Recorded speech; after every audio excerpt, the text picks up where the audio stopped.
البتنجان المخلل من غير قلي ولا شوي ولا سلق وكمان بدون فرن. امال عملتيه ازاي يا شيف ياسمين؟ تابع الفيديو معايا للاخر وهقولك على كل التفاصيل. بس قبل ما ندخل على الطريقة والمقادير عايزين دعم للقناة بلايك وشير واشتراك في القناة من على اليوتيوب مطبخ ياسمين جنيه. اول حاجة نسمي الله ونصلي على الحبيب صلى الله عليه وسلم. عملنا مع بعض البتنجان بطرق كتير وكلها طرق اقتصادية بس نتيجة هايلة. يعني مش بس توفيق، لا وطعم خطير. معايا هنا كيلو من البتنجان شطفته كويس بالمية على الحنفية وبعدين كده قطعت العنق الأخضر ده، وهحضر بقى صينية اللي هسويه فيها من غير ما ادهنها زيت ولا أي حاجة خالص. بعد ما بقطع العنق الأخضر ده باجي بقى بعمل له فتحة كده علشان لما أجي أدخل الحشوة تبقى سهلة معايا. وبكده البتنجان معانا بقى جاهز، وزي ما قلتلكوا في أول الفيديو إن من غير سلق ولا شوي ولا قلي ولا حتى كمان فرن. ومش هيحتاج غير حباية واحدة من الطماطم وقرنين شطة علشان يساعدوا معايا ينزلوا سوائل ويساعدوا معايا ان البتنجان يستوي. بالسكينة بقى كده واقطعهم لقطع صغيرة، دول بقى لما ارفعهم على النار هينزلوا مية وهم دول اللي هيسووا معايا البتنجان. لو وصلتوا بقى معايا لحد هنا ما تنسانيش بدعوة حلوة من القلب ان ربنا يشفيني ويعافيني واقدر استمر واقدم لكم كل جديد.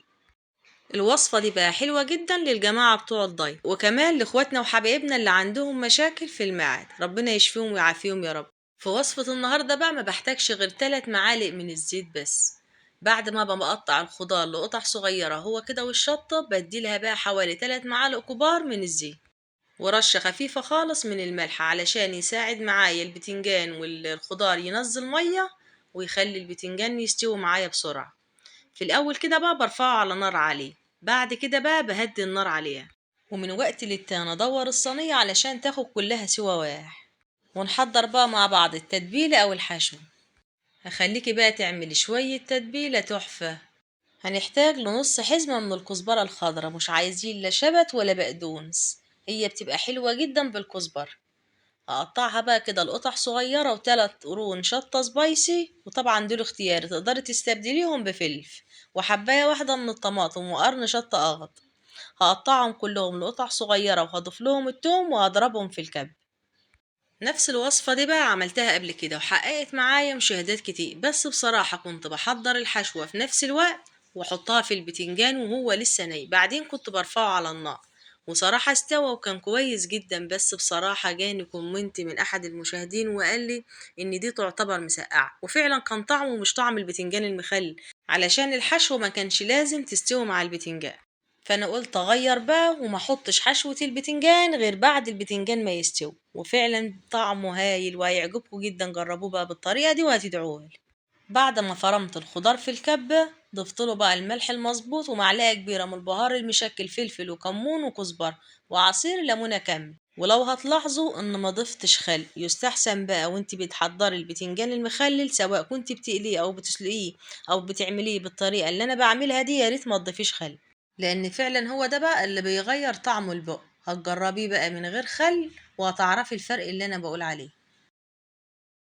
وبكده بقى الحشوة بقت جاهزة، اركنها بقى على جنب ونشوف بقى البتنجان بتاعنا اخباره ايه. النار بتبقى هادية واحاول ادور الصينية علشان تاخد كلها كده سوا واحد. من وقت للتاني ادور الصينية واغطيها علشان احبس كمية البخار اللي خارجة منها، علشان هي دي اللي هتساعد معايا تسوي البتنجان.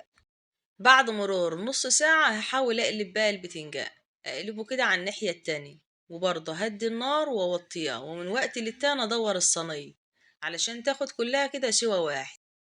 انا دلوقتي بقولك على كل التفاصيل اللي هتخليه يطلع ناجح ومستوي معاك. هلاحظ ان البتنجان بتاعنا بدأ يستوي من النص، واللي على الاطراف دي بقى هلاقيها لسه شوية، فانا هعمل تبادل، هخلي اللي هو في النص على الاطراف، واللي على الاطراف ده بقى هحاول اخليه كده ناحية النار في النص. هياخد معايا حوالي 10 دقايق كمان والبتنجان كده معانا بقى جاهز. يعني هحطه كده في النص، بعد كده بقى 10 دقايق وهديله قلبة كمان، اللي هما الوحدتين اللي في النص بس اللي هما كانوا على الأطراف، علشان تضمني كده سوا مظبوط. ولازم بقى يكون بالنا طويل شوية علشان احنا كده نعتبر بنسويه منه فيه، يعني اكننا بنسويه كده ني في ني. ولو هياخد وقت معانا طويل شوية فده علشان بنسويه على نار هادية.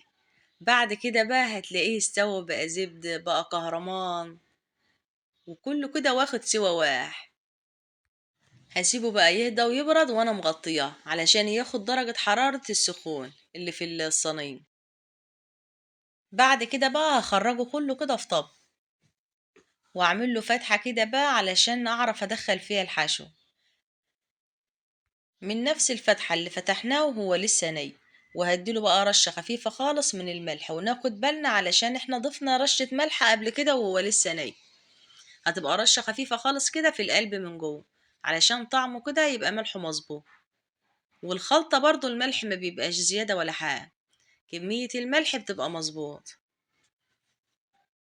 نضيف له بقى الحشوة الجبارة، ريحتها اللهم بارك روعة.